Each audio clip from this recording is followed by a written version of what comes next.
Hello दोस्तों, आप सभी को फिर से एक और धार्मिक स्टोरी में स्वागत है। तो दोस्तों, आज का धार्मिक स्टोरी में हम सुनेंगे महालक्ष्मी व्रत समापन और महालक्ष्मी व्रत उद्यापन और पूजा विधि जानेंगे। महालक्ष्मी व्रत का प्रारंभ भाद्रपद माह के शुक्ल पक्ष की अष्टमी से होता है और आश्विन मास के कृष्ण पक्ष की अष्टमी पर उसका समापन होता है। 16 दिनों तक चलने वाले इस व्रत में देवी लक्ष्मी की पूजा का विधान बताया गया है। माँ लक्ष्मी व्रत के प्रभाव से जीवन में आर्थिक तंगी कभी नहीं सताती है, कर्जों से मुक्ति प्राप्त होती है और घर परिवार का सुख प्राप्त होता है। तो दोस्तों, चलिए अब हम इसमें जान लेते हैं कि कितना तारीख को ये महालक्ष्मी व्रत पड़ रहा है। तो 31 अगस्त 2025 से शुरू होगा और महालक्ष्मी व्रत और 14 सितंबर 2025 को समाप्त होगा। तो चलिए अब और हम जानकारी आगे ले लेते हैं। महालक्ष्मी व्रत कथा का उद्यापन और पूजा विधि का भी जानकारी ले लेते हैं। तो स्टोरी में पूरा लास्ट तक बने रहिएगा और अगर अच्छा लगा तो प्लीज़ आपसे विनती है कि हमारे चैनल को सब्सक्राइब कर लीजिएगा इसी तरह का और भी धार्मिक स्टोरी सुनने के लिए।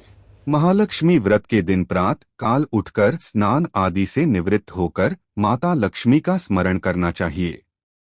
श्री लक्ष्मी जी के पूजन के लिए मंदिर के स्थान पर माता लक्ष्मी जी के चित्र अथवा मूर्ति की स्थापना करनी चाहिए। पूजन स्थल में मां लक्ष्मी के सामने हाथ में जल भरकर व्रत का संकल्प लेना चाहिए। यदि व्रत न कर सकें तो पूजा का संकल्प लेते हुए लक्ष्मी मंत्र का जाप करना चाहिए। महालक्ष्मी च विद्महे विष्णुपत्नी च धीमहि तन्नो लक्ष्मी प्रचोदयात्। देवी लक्ष्मी जी की पूजा में लाल रंग का उपयोग अवश्य करना चाहिए। माता को गुलाब के फूल अर्पित करने चाहिए अथवा अकमल का पुष्प भी अर्पित किया जा सकता है। इसके अलावा पूजा में लाल चंदन, सुपारी, इलायची, फूल माला, अक्षत, दूर्वा, लाल सूत, नारियल, पान इत्यादि रखना चाहिए। विभिन्न प्रकार के भोग एवं मिठाई लक्ष्मी जी को चढ़ानी चाहिए। लक्ष्मी पूजा में खीर का भोग भी अवश्य लगाना चाहिए। सुबह और शाम के दोनों प्रहर में मां लक्ष्मी का पूजन करना चाहिए। राधा अष्टमी का पूजन। इस दिन महालक्ष्मी जी की पूजा के साथ ही राधा जी का पूजन भी करना चाहिए, क्योंकि इसी दिन राधा अष्टमी भी होती है। धार्मिक पौराणा की मान्यताओं के अनुसार राधा जी लक्ष्मी का ही स्वरूप भी मानी गई हैं, इसलिए इस दिन राधा जी का पूजन करना भी अत्यंत ही शुभ फलदायी होता है। ब्रज और बरसाना क्षेत्रों में इस दिन को विशेष रूप से उल्लास और उत्साह के साथ मनाए जाने की परंपरा लंबे समय से ही चली आ रही है। इस दिन बरसाना की रानी राधा जी का जन्म होता है और इस शुभ दिन के समय पर झांकियां निकाली जाती हैं। राधा रानी मंदिरों इस दिन को उत्सव के रूप में मनाया जाता है। महालक्ष्मी व्रत कथा प्राचीन समय में पुरंदरपुर नामक सुदर नगर हुआ करता था और मंगलसेन नाम का राजा राज्य करता था। वह स्थान सभी सुखों रत्नों से भरा हुआ था। वहां रत्नमणियां से ही पड़ी रहती थी। वहां के निवासी भी सब प्रकार से सुखों से युक्त थे। राजा मंगलसेन की दो रानियां थी, एक चिल्ल और दूसरी चोल। राजा मंगल अपनी रानी चोल के साथ महल पर बैठा हुआ था, जहां एक स्थान को देख अपनी पत्नी से उस स्थान पर एक अत्यंत सुंदर स्थल बनाने की बात कहता है। राजा ने उस स्थान पर एक अत्यंत मनोहर उद्यान का निर्माण करवा दिया। एक बार उस बाग में एक शूकर घुस आता है और वह उस बागान को खराब कर देता है। सैनिक राजा को ये समाचार सुनाते हैं। राजा सेना के साथ उस शुकर को मारने के लिए चल निकला। शुकर का पीछा करते करते राजा एक वन में जा पहुंचा, जहां शुकर को सामने देख वह उसे बाण से मार देता है। शुकर अपने शरीर को छोड़कर दिव्य गंधर्व रूप में आ जाता है। गंधर्व राजा से कहता है कि राजन, मुझे शुकर योनि से छुड़ाकर आपने मुझ पर बहुत कृपा करी है। हे राजन, मैं प्रसन्न हुआ। आप भविष्य में महालक्ष्मी व्रत करें। इस व्रत को प्रभाव से चक्रवर्ती राजा बनकर वर्षों तक सुखपूर्वक राज कर पाओगे। महालक्ष्मी का पूजन तथा व्रत करके राजा अपने समस्त ऐश्वर्य का भागी बनता है और सुखपूर्वक रहने लगता है। व्रत से संबंधित मान्यताएं। श्री महालक्ष्मी व्रत 16 दिनों का होता है। हर दिन माता का पूजन और कीर्तन होता है। किसी कारण से 16 दिनों तक लगातार न कर पाने के कारण ही इस व्रत को 3 दिन भी करने का विधान बताया गया है।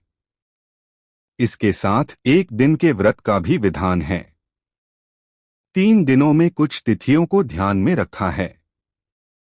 इन तिथियों में पहली तिथि व्रत के आरंभ अर्थात अष्टमी तिथि, दूसरी तिथि में महालक्ष्मी पूजन का 8वां दिन और पूजा का अंतिम अर्थात 16वां दिन। इन 3 दिनों में व्रत किया जा सकता है। इन 3 दिन व्रत करके महालक्ष्मी व्रत का संपूर्ण फल प्राप्त होता है। इस व्रत का आरंभ करने पर प्रतिदिन प्रातः काल उठकर 16 बार कुल्ला करना चाहिए और मुंह धोना चाहिए। ब्रह्मा मुहूर्त समय स्नान आदि नित्य कर्म कर लेने चाहिए। इसके बाद लक्ष्मी की प्रतिमा की स्थापना पूजा घर में करके पूजा आरंभ करनी चाहिए।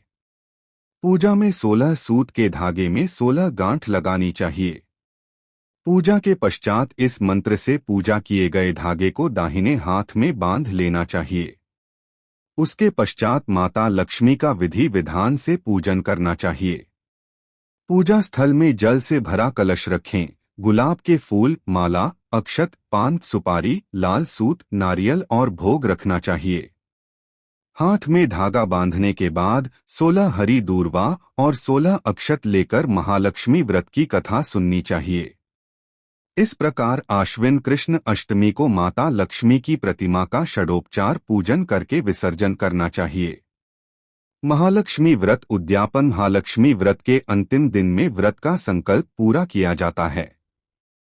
व्रत के संपूर्ण हो जाने के बाद एक सुंदर सा मंडप बनाया जाता है। अगर मंडप का निर्माण न हो पाए तो एक चौकी पर लाल वस्त्र को डालकर उस पर देवी लक्ष्मी की मूर्ति अथवा चित्र को स्थापित करना चाहिए।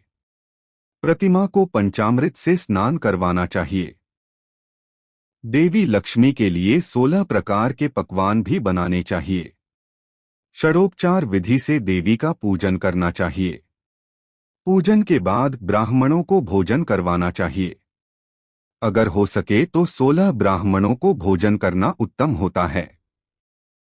इसके अतिरिक्त संभव हो तो 16 सुहागन स्त्रियों, ब्राह्मणियों अथवा कन्याओं को भी भोजन करवा सकते हैं।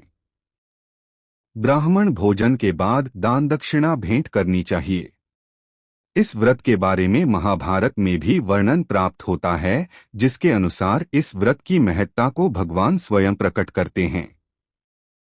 इस व्रत को करने से सभी प्रकार के आर्थिक कलेशों का नाश होता है। चाहे इस व्रत को 1 दिन, 3 दिन अथवा 16 दिन किया जाए, अगर विश्वास और पूर्ण श्रद्धा के साथ करते हैं तो इस व्रत के उत्तम फलों को पाते हैं।